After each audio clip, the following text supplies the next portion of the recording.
별명이라는 것은 그런 것이죠. 내가 좋아할 수도 있고 뭐 별로 마음에 안 들어 할 수도 있습니다. 그런데 누군가는 나의 이름이나 외모나 어떤 행동을 보고 그렇게 불러주는 것이죠. 오늘 바리새인은 예수님을 보고요, 뭐라고 불렀냐면 먹기를 탐하는 자 이렇게 불렀어요. 그것은 예수님의 이름하고는 상관없습니다. 예수님의 외모하고도 상관없어요. 예수님의 어떤 행동 때문인데요. 예수님의 어떤 행동을 바리새인들이 보고 예수님에게 별명을 붙였어요. 포도주를 즐겨하는 자, 먹기를 좋아하는 자.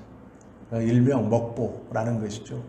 포도주도 좋아하고 먹는 것도 좋아하고, 예수님을 보고 예수님의 행동 중에 먹는 것, 이것을 굉장히 예수님이 즐겨하니까 저거는 먹는 것을 탐하는 자. 우리로 말하면 먹보, 그죠? 뭐 먹개비 정도 되겠죠? 고스트버스터에 나오는 그런 유령의 이름이 먹개비입니다. 그 먹개비 정도라고 부르는 것이죠. 예수님께서 이 별명을 좋아하셨는지 뭐 좋아하지 않으셨는지 모르겠어요. 근데 바리새인들은 이 별명을 좋은 의도로, 친근감의 의도로 부른 것은 아닙니다. 비꼬는 의도로 예수님에게 이 별명을 붙였어요. 그래서 먹기를 탐하는 자, 이렇게 포도주를 탐하는 자 이렇게 불렀죠. 팀 체스터라는 학자가 있습니다. 이 사람이 쓴 책에 예수님이 이 땅에 오셔서 하신 세 가지 일이 있다 이렇게 말해요. 첫 번째는 다 아시는 것처럼 마가복음 10장 말씀처럼 자신을 많은 사람의 대속물로 주려고 이 땅에 오셨다. 두 번째는 누가복음 19장 말씀처럼 잃어버린 자들을 구원하시기 위해서 예수님이 이 땅에 오셨다라고 말합니다. 근데 마지막 세 번째가 재미있어요.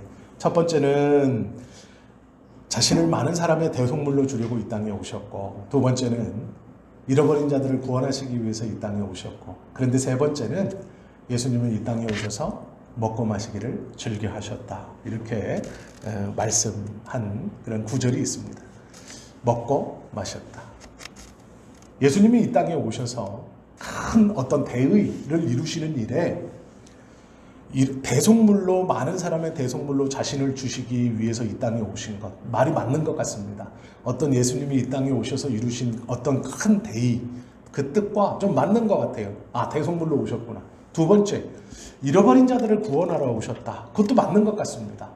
예수님이 이 땅에 오신 일에 어떤 큰 게 좀 어울리는 것 같아요.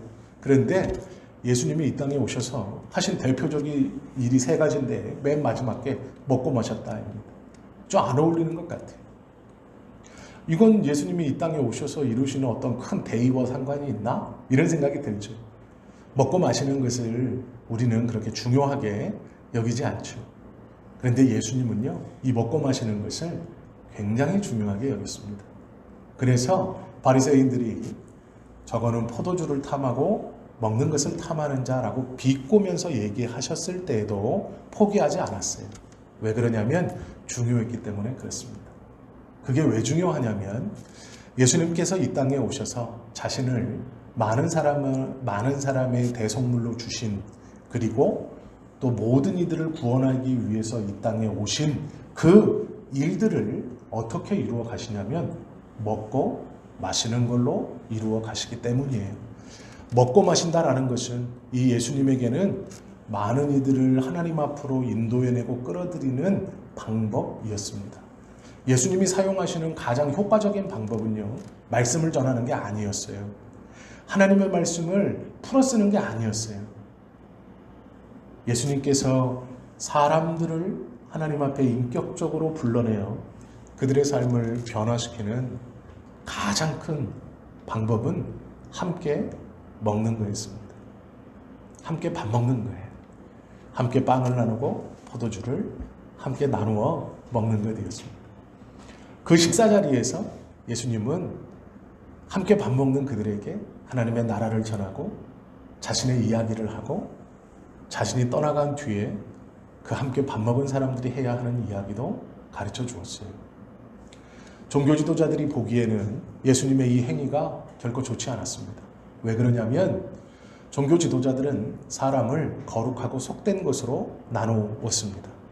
직업에 따라서, 아니면 그 사람의 행동에 따라서, 그 사람의 사는 지역에 따라서, 그 사람의 먹는 것에 따라서 그 사람이 입는 옷에 따라서 사람들을 나누었어요.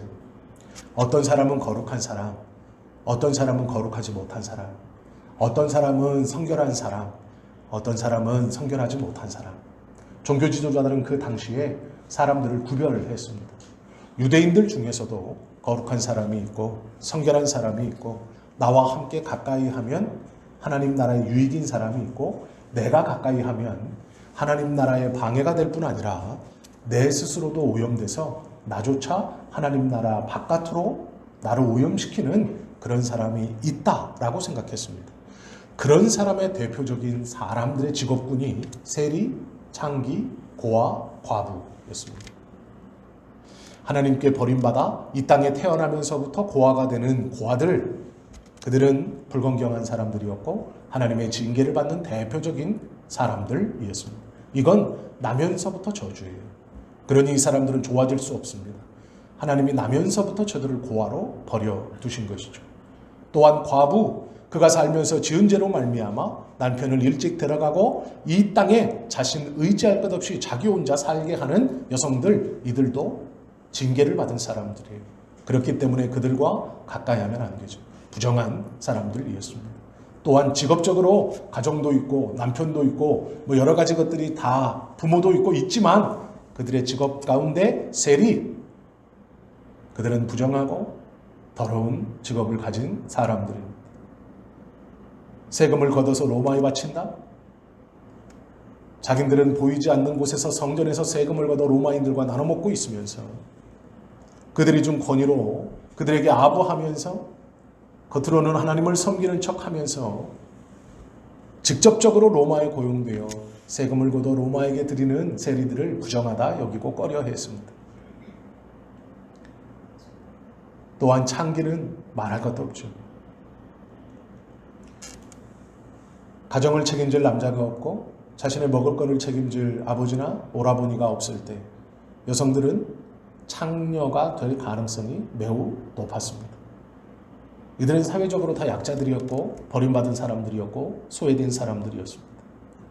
이들과 함께 밥을 먹는다는 것은 하나님께 버림받는다는 것을 말하는 것이었고 이들과 함께 어울린다는 것은 하나님의 저주가 나의 삶과 이들의 삶에 함께 있다는 증거였습니다. 그런데 예수님께서 창기의 집에 들어가서 주무시기를 꺼려하지 않았습니다. 세리들과 함께 밥 먹는 것을 꺼려하지 않았습니다. 자신만 먹을 뿐 아니라 자신들의 제자들과 함께 다니는 무리들에게도 세리와 창기와 고아와 과부에게 어울리는 것들을 아무런 꺼리낌 없이 행동하셨습니다. 심지어 그들이 나에게 오는 것을 막지 말라고 명령하셨고 심지어는 그들의 이름을 부르며 그들의 집을 찾아가 내가 오늘 너희의 집에 유숙해야 하겠다라고 말씀하시기도 했습니다. 이것이 공개적인 예수님의 행동이에요. 그 행동 가운데 꼭 빠지지 않는 것, 그것이 밥을 먹는 겁니다. 함께 식탁에 둘러앉아 음식을 나누는 거예요. 바리새인들이 보기에 행색은 초라하지만 어쨌든 마음에는 들지 않지만 어쨌든 랍비라고 하나님의 사자라고 하나님의 율법과 말씀을 가르친다고 하는 저 예수가 경건하지도 못하고 하나님한테 저주를 받고 벌을 받아 고아로 태어났고 과부가 되었고 병에 걸렸고 세리로 창기로 일하는 저들과 함께 먹고 마신다는 것은 용납할 수 없었죠. 그래서 그들은 예수님을 먹보라고 별명을 붙입니다. 이만하면 좀 양보할 만하죠. 처음에 예수님의 말씀을 아무도 귀 기울이지 않을 때, 처음에 예수님의 영향력이 별로 없을 때, 처음에 예수님의 제자들이 정말 형편없을 때, 그때는 사람들을 모으기 위해서 함께 먹을 수 있습니다. 창기의 집에 거주할 수도 있고 세리와 친구가 될 수도 있습니다. 그러나 공동체가 조금 커지고 영향력이 조금 커지고 이제 더 이상 저들과 먹고 마시지 않아도 많은 이들이 예수님의 말씀을 듣고 영향력이 생겼을 때도 예수님은 여전히 그 식탁의 교제를 포기하지 않았습니다. 밥 먹는 것을 포기하지 않았죠. 사람 모으기 전까지만 한 것도 아닙니다. 영향력을 얻기 전까지만 하신 것도 아닙니다. 우리는 그렇죠. 내가 조금만 성공해 봐라. 안 한다. 내가 조금만 더 사람을 모아봐라. 이 짓은 안 한다. 내가 조금만 더 어떻게 되어봐라. 이렇게 안 한다. 라고 생각하는 것들이 있을 수 있습니다. 저들이 보기에, 누군가 보기에 그거 하지 마라. 바리새인들이 보기에 예수님의 밥 먹는 행위는 그런 행위였습니다. 하지 말아야 되는 행동. 절대로 랍비가 해서는 안 되는 행동. 그런데 예수님은요, 반대로 절대로 타협할 수 없는 일, 절대로 양보할 수 없는 일. 아무리 많은 사람들이 나를 따르고 아무리 많은 사람들이 나의 말을 듣고 내 영향력이 아무리 커져도 절대로 포기하실 수 없는 일. 그것이 함께 밥 먹는 것입니다. 그것도 그 대상들이 절대로 바뀌지 않습니다. 자기를 초청하는 누구와 함께, 자기를 초청하는 신분이 어떠하든지, 그의 상황이 어떠하든지, 여건이 어떠하든지 예수님은 그들과 함께 먹고 마시기를 부끄러워하거나 주저하지 않습니다. 그것이 예수님의 밥 먹음입니다. 밥을 먹자라는 것이죠. 이 밥상 나눔을 통해서 예수님은 구원의 사역을 어떻게 이루어가는 것인가를 제자들에게 보여주셨고, 또한 많은 사람들에게 예수님의 진심이 닿을 수 있었던 가장 대표적인 사역의 방법 중 하나였습니다. 밥 먹는다는 것은 경계선을 허무는 일입니다. 부정한 자와 부정하지 않은 자, 변절자와 변절하지 않은 자, 하나님의 선택을 받은 자와 하나님의 선택을 받지 못한 자의 경계를 허무는 것입니다. 바리새인들은 이 식사하는 것으로 이 경계를 명확히 했습니다. 한자리에 함께 있지 않는 것으로 이 경계를 명확히 했습니다. 부정한 것들과는 함께 앉지 않습니다. 부정한 것들을 함께 먹지 않습니다. 부정한 것들을 함께 만지지 않습니다. 그들은 함께 앉지 않는 것, 함께 먹지 않는 것, 함께 마시지 않는 것으로 구별을 했습니다. 정결한 것들은 함께 먹습니다. 정결한 것들은 함께 마십니다. 정결한 것들은 함께 나눕니다. 그러나 부정한 것들은 경계선을 그어놓고 그 밖으로 내보내는 것이죠. 이 대표적인 것이 식사였습니다. 내가 누구와 밥을 먹느냐? 내가 누구와 함께 앉아 있느냐? 내가 누구와 함께 앉아서 포도주를 나누느냐? 빵을 뜯느냐? 라는 것으로 경계를 나누고 그 밖, 그 안을 구별했습니다. 예수님은 그 경계를 허물었죠. 경계를 없애버렸습니다. 그러기에 종교 지도자들이 분노하는 겁니다. 어쩌면 예수님이요, 이 밥 먹는 것만 고쳤으면 안 죽었을지도 모릅니다. 다 마음에 안 들지만 어쩌면 이 경계를 허무는 밥 먹는 행동 때문에 종교 지도자들은 예수님을 죽이려고 마음먹었는지도 모릅니다. 아니, 이 행동 때문에, 이 고치지 않는 이 행동 때문에 죽이려고 마음먹었을 것입니다. 그것이 90% 이상의 이유가 충분히 되고도 남습니다. 밥을 먹는다는 행위는 경계선을 허문다는 것이고, 그것은 거룩한 것과 거룩하지 않음에 대한 구별을 없애버린다는 뜻입니다. 그리고 그 밥상 공동체 모두에게 하나님의 나라의 복음을 전하고 그들도 모두 하나님의 백성이라고 말하는 것은 참남한 일입니다. 율법에 구별된 것을, 그 구별을 흐트러뜨리는 예수님의 행위가 바로 이 밥을 먹는 것이죠. 식탁의 교제는 연결됨입니다. 너와 내가 하나라는 것이죠. 너와 내가 같다라는 것입니다. 예수님과 식사자리에 앉아있는 모두가 하나다. 너와 나는 이제 연결이 되었고 끊을 수 없고 우리는 함께 밥상에서 먹고 마시는 가족 공동체와 같다라는 연결입니다. 또 하나는 밥을 먹는다는 것은 구별입니다. 이것이 무슨 말이냐면 너와 나는 이제 연결되었고 너와 나는 나와 함께 밥상 공동체를 나누지 않은 사람과 비교해서 나에게는 특별한 사람이다 라는 의미입니다. 그러므로 세리와 창기와 고아와 과부들과 함께 식사하신다는 것은 이런 의미가 있는 겁니다. 산상수훈을 가르치시고 광야에서 많은 이들에게 하나님의 나라를 전하십니다. 그리고 나서 오병이어를 베푸시죠. 오병이어의 밥상 공동체는 너와 내가 하나다라는 겁니다. 이 말을 들은 우리 모두가 이제 한 밥상 공동체를 이루었고 그곳에 앉아있는 남자만 세었을 때의 5,000명 그 사람들, 그 오병이어는 단순히 줄인 배를 채워주신 의미보다 그것보다 더 이제 우리가 한 식구, 하나, 한 공동체라는 의미입니다. 그러기에 특별한 일입니다. 그러기에 오병이어의 기적은요, 그 말씀을 가르치시고 하나님의 나라를 선포하신 후에 그 자리에 있는 모든 이들에게 꼭 함께 나누고 함께 했어야 하는 아주 중요한 일입니다. 단순히 배가 고파서 오병이어의 기적을 베푸신 것이 아니고 그 함께 물고기와 떡을 나눈다는 것은 우리가 이제 한 가족이다라는 확신입니다. 너희가 모두 하나님 나라의 한 가족이다라는 선언입니다. 그래서 그 오병이어가 기적인 것이고 그 오병이어가 복된 것이고 그 오병이어가 저들의 삶을 변화시키는 것입니다. 이것이 밥을 먹는 것이죠.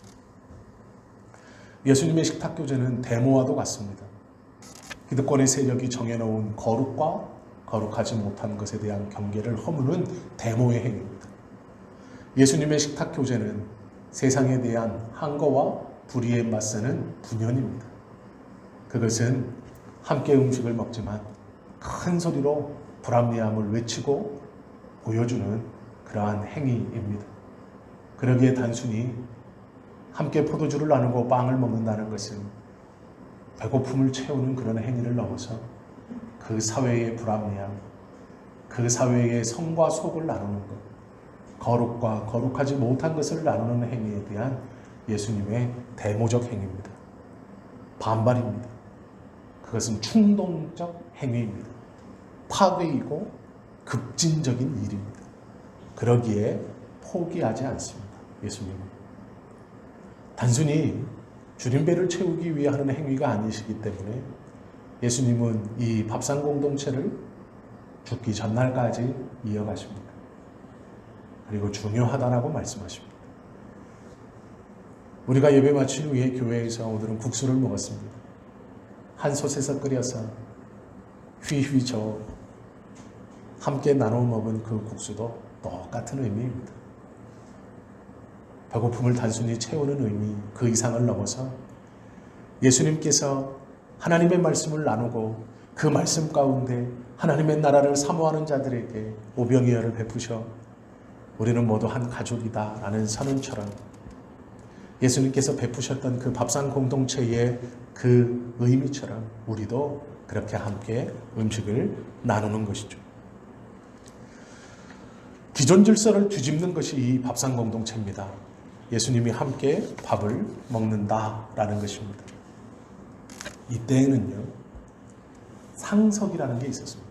물론 지금도 있긴 하지만 이 시대의 유대인들에게는 어떤 식탁 자리에 가면 높은 자리가 있었습니다. 상석. 그래서 좀 배운 사람은 그 식탁 자리에 초대되면 말석에 앉습니다. 낮은 자리에 앉아요. 주인이 그 식탁을 이제 정리하러 음식을 이제 들어오고 이 자리에 내빈들을 소개할 때 주위를 둘러보고 중요한 손님이 저 말석에 있으면 그 사람을 호명해서 이쪽으로 오십시오라고 할 때 체면이 서는 겁니다.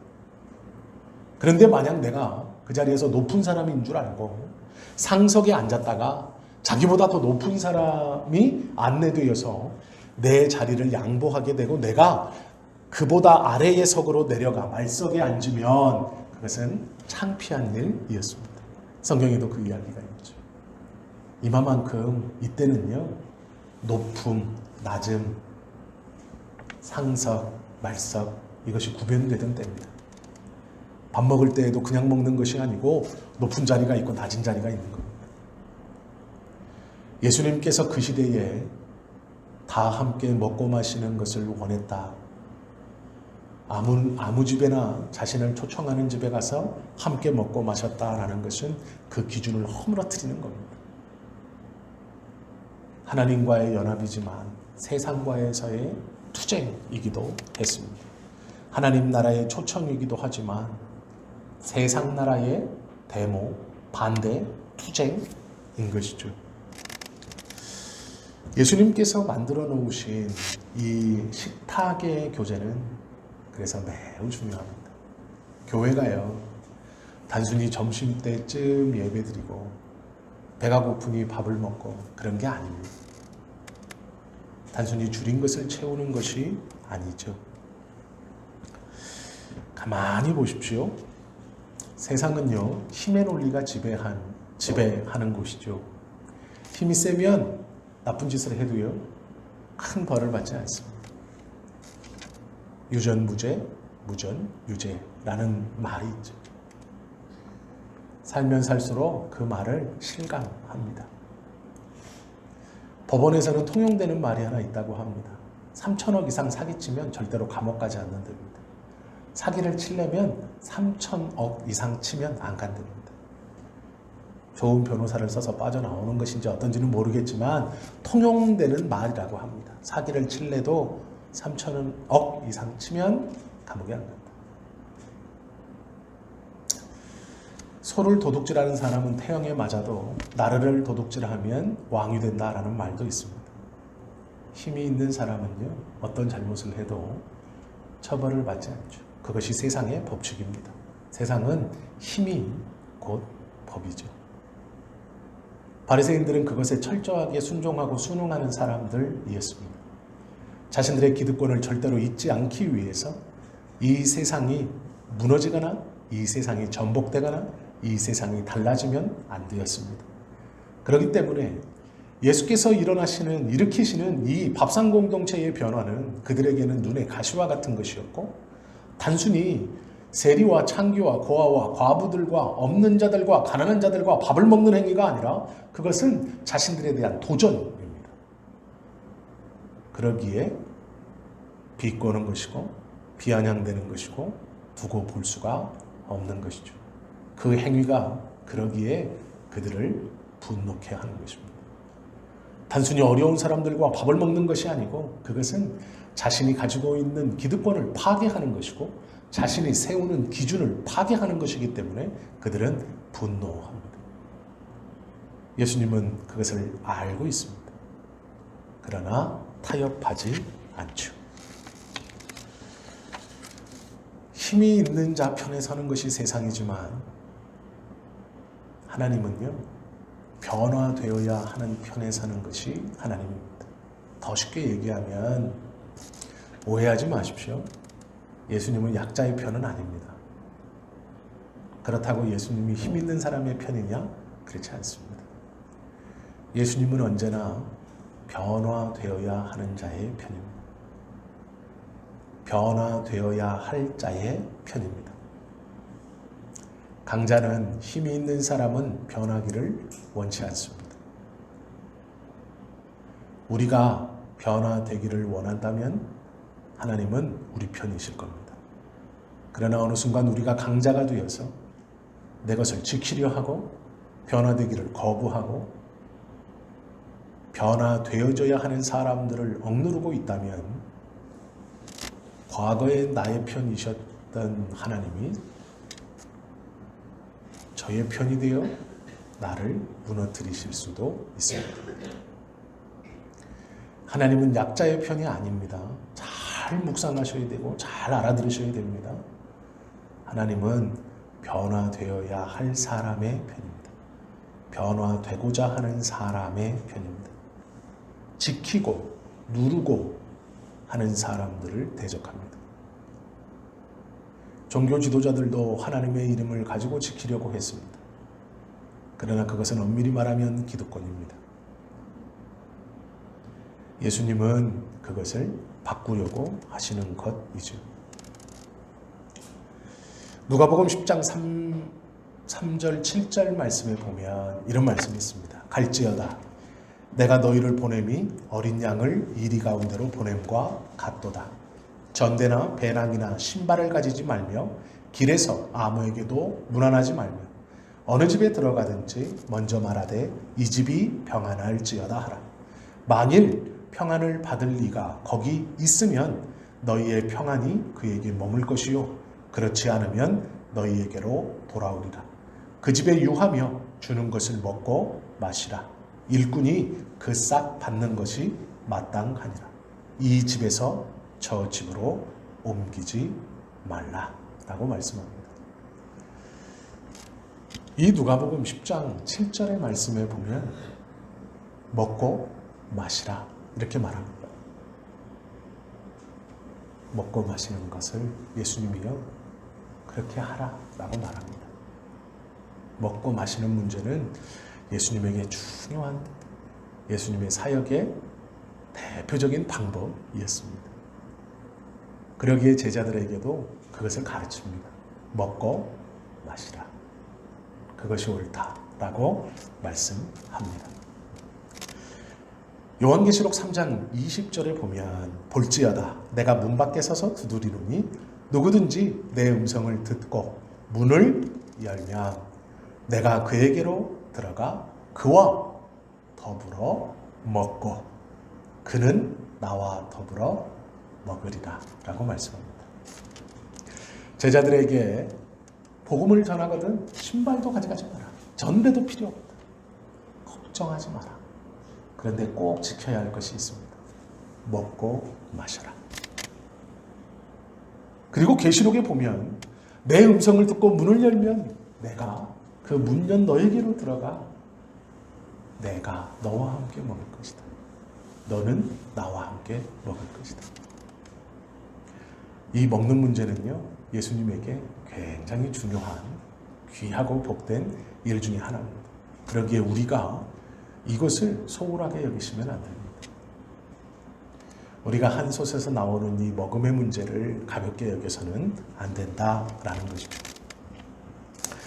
라오디게아 교회가 성경에 보면 주님께 책망을 받습니다. 왜 책망을 받느냐? 첫사랑을 잃어버렸다라고 해요. 그게 무엇일까요? 먹는 문제입니다. 처음에는 함께 먹고 마시기를 즐겨 했습니다. 그러나 교회가 성장하고 구분이 쥐어지고 높음과 낮음이 들어오자 이제 더 이상 누구는 누구와 겸상하지 않습니다. 이제 더 이상 누구는 누구와 밥상을 같이 하지 않습니다. 이제 더 이상 누구는 누구와 함께 이 식탁 교제를 하지 않습니다. 그것이 교회를 망가뜨리는 이 라오디게아 교회의 큰 문제였습니다. 우리는 허물기와 뒤집기의 명수가 되어야 합니다. 허물기와 뒤집기는 예수님께서 잘 하시는 투쟁의 방법입니다. 투쟁이라는 것은 믿음을 전파해주는 귀한 방법 중 하나가 허물기와 뒤집기입니다. 힘 있는 사람들이 지키려고 하는 벽, 그것을 허물고 가지려고 있을 그 기득권, 그것을 뒤집는 것, 그것이 예수님께서 잘 하셨던 방법입니다. 그러기에 종교 지도자들은 그 예수님을 싫어했고 그 대표적인 방법인 이 식탁 공동체를 비아냥대고 마음에 들어하지 않았습니다. 이 세상은 악이라는 치명적인 바이러스가 다 붙들고 있습니다. 우리도 마찬가지죠. 바이러스를 이기려면요, 정확히 말하면 백신을 주입하면 될 것처럼 생각하지만 그렇지 않습니다. 바이러스는 바이러스로 이기는 겁니다. 악이라는 바이러스를 이기는 것은 사랑이라는 바이러스를 주입하는 수밖에 없습니다. 예방주사도 약한 바이러스를 맞는 것이죠. 마찬가지입니다. 악을 이기는 것은 악한 바이러스에 맞서는 사랑이라는 바이러스를 주입받는 것밖에 없습니다. 예수님은 그 방법을 식탁 공동체의 나눔으로 선택하셨습니다. 그리고 제자들에게 가르쳐 주십니다. 너희도 먹고 마셔라. 괜찮다. 그것을 행해라. 내가 너희 안에 들어가면 나 또한 너희와 함께 먹고 마시고 너희 또한 나와 함께 먹고 마실 것이다 라는 것이죠. 세상에서요, 이것을 알려줄 수 있는 것은 교회밖에 없습니다. 그렇기 때문에 교회가 귀한 겁니다. 교회만이 이 밥먹음의 중요함을 알려줄 수 있고 이 식탁 공동체에 함께 밥먹음에 예수님의 방법이 어떠했는지 그 식탁의 공동체가 의미가 어떠했는지 교회만이 알려줄 수 있습니다. 그러기에 교회가 귀하죠. 저에게 어린 시절 교회는 아무 때나 놀러 가도 저를 쫓아내지 않는 아주 좋은 장소였습니다. 제 기억의 교회는 언제나 넓었습니다. 또한 모든 것이 다 컸습니다. 우리 집에는 조그마한 밥상밖에 없었지만 교회에 가면 6명, 8명이 앉을 수 있는 넓고 큰 식탁이 있었습니다. 사람들이 그곳에 빙 둘러앉아서 밥을 먹었습니다.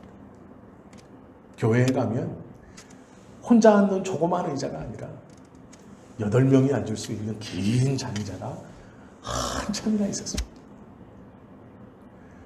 그 의자 밑을 아무리 기어다녀도 그 의자가 얼마나 컸든지 머리를 부딪힌 적이 한 번도 없어요. 교회는 아무 때나 가도 반겨주는 일은 없었지만 쫓아내지 않는 곳이었습니다. 그곳에서 놀다가 잠을 자기도 하고 운이 좋게 사모님에게 발각이라도 되면 과자를 한 봉지 받든지 식사 때가 되면 밥을 대접받든지 하는 그런 좋은 곳이었습니다. 저에게 교회는 그런 곳이었습니다. 편안했고 따뜻했습니다. 그래서 목사가 되었습니다. 지금 세상의 교회는 그러한 곳이 되어야 하죠. 문을 걸어 잠그고 사람들을 내쫓고 물건을 도둑맞을까 없어질까 전전긍긍하고 낯선 사람이 오면 경계하고 쳐다보고 그런 곳이 되어서는 안 됩니다. 헌금도 못하는 거, 아이들 다 시끄럽게만 하는 거, 아이들은 다 아니에요. 놀랍게도 교회가 그러고 있죠. 아이들이 들어갈 수 없는 장소가 있는 교회가 벌써 많이 있습니다. 무슨 비싼 것을 그렇게 꽁꽁 숨겨놨는지 모르겠지만 출입 금지라고 쓰는 장소도 생겼습니다. 이성의 화장실 빼고 교회에서 성도가 들어가지 못할 곳이 어디 있습니까? 교회에서 아이들이 들어가지 못할 곳이 어디 있습니까? 아이들이 뛰어놀지 못할 곳이 어디 있습니까? 교회는 우리들에게뿐 아니라 예수님께서 오늘 본문에 그들에게 베풀어 주셨던 식탁 공동체와 같습니다. 누구나 올 수 있고 누구나 어울릴 수 있고 경계선이 허물어뜨릴 수 있고 누구나 함께 밥을 먹을 수 있는 것. 예수님께서 말씀하신 것이 그것이죠. 예수님께서 밥 먹자 말씀하시는 것이 그 의미입니다. 단순히 육신의 배고픔을 채우기 위해서 하시는 말씀이 아니죠. 바리새인들에게 예수님이 말합니다. 세례 요한이 와서 세례 요한은 메뚜기와 석청만을 먹었습니다. 포도주와 빵을 먹지 않으니 사악한 귀신 들렸다라고 말했습니다. 그랬는데 이제 반대로 예수님께서 가난하고 힘들고 어렵고 소외되고 부정하다라고 말하는 사람들과 함께 포도주를 나누고 먹기를 즐겨하며 그들을 식사 자리에 초대하여 부정한 것을 없애버리고 성과 속의 구별을 없애버리니 이제는 먹기를 탐한다라고 말합니다. 그것은 단순히 식사가 아닙니다. 그 속에 숨겨져 있는 그들의 힘, 그들의 기득권, 그들의 고집, 그들의 체면, 그것들을 예수님은 무너뜨리시는 것이죠. 그리고 또한 예수님의 사랑을 알고 예수님의 제자라고 말하는 우리에게도 동일하게 말합니다. 너희도 먹고 마시라. 그것이 마땅하다. 내가 문 밖에서 두드릴 때 너희가 그 음성을 듣고 문을 열면 여전히 너희와 내가 함께 서로가 서로를 위해 먹고 마실 것이다. 단순히 밥을 먹는 것이 아니라 우리는 이 마음을 알고 있어야 합니다. 함께 작은 것을 나누어 먹는 것, 국수를 한 그릇 말아 먹든 밥을 한 끼 차려서 같이 먹든 식탁의 교제는 그래서 중요한 겁니다. 특별히 예수 믿는 자들에게 그것은 구별을 없애는 것이고 세상의 기득권에 대한 허물기와 뒤집기를 하는 것입니다. 그러므로 식탁 교제에 힘쓰십시오. 단순히 밥 먹는 행위를 떠나서 그 행위 속에 예수님이 이루고 싶었던 그 마음을 동일하게 품고 그 식탁을 함께 나누시면 좋을 것입니다. 그것이 교회입니다. 그것을 가르쳐 줄 수 있는 곳은 교회밖에 없습니다. 교회에서 배우고, 교회에서 누리고, 교회에서 나누십시오. 2025년도는 성지교회가 그런 좋은 교회, 그런 우리 성도님들이 그런 좋은 성도님들 되었으면 좋겠습니다. 예수님께서 모든 일을 불러서 함께 나누었던 식탁의 교제처럼 그 나눔이 넘치는, 함께 먹고 마셔서 경계를 허물이 넘치는 그러한 교회, 그러한 성도가 2025년도에는 되었으면 좋겠습니다. 그런 교회가 되실 수 있도록 하나님의 은혜가 우리에게 더 풍성하게 넘치기를 예수님의 이름으로 축원합니다. 기도드립니다.